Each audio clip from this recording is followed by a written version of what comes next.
Bonjour, je m'appelle Guillaume Levezouette, je suis cofondateur de la société SIM et nous fournissons un service de maintenance prédictive pour les industriels. Nous préconisons ou intégrons des capteurs qui vont permettre de prendre le pouls des machines, qui vont réaliser un petit bilan de santé, et sur les informations collectées, on va appliquer des algorithmes prédictifs qui vont identifier les signes avant-coureurs de panne.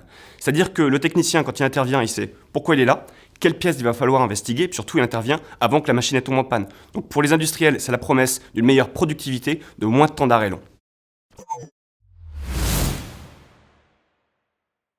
Bonjour, la ressourcerie partagée 2.0, c'est un lieu qui accueille une activité de réemploi. On peut redonner une seconde vie à des objets qui étaient destinés à l'incinération ou bien à l'enfouissement.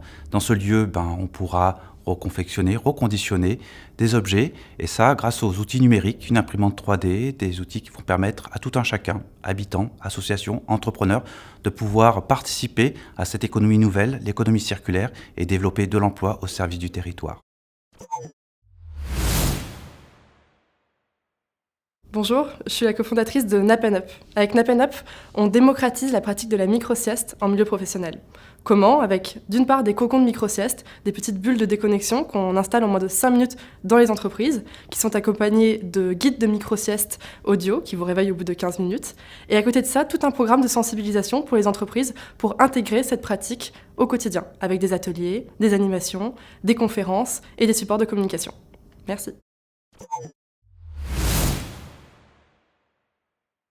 Bonjour, nous développons Résilience, la boîte noire du bâtiment connecté, en partenariat avec le pôle Léonard de Vinci à La Défense.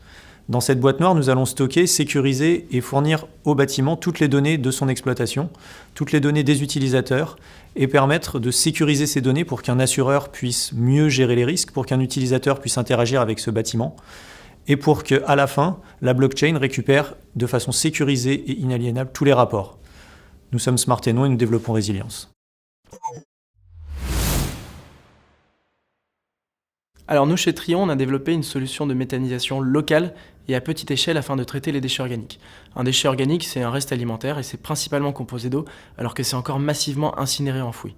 Avec notre solution, l'intérêt, c'est de plutôt le valoriser en biogaz, une énergie renouvelable, en fertilisant qui va permettre un retour au sol de la matière organique et en eau claire.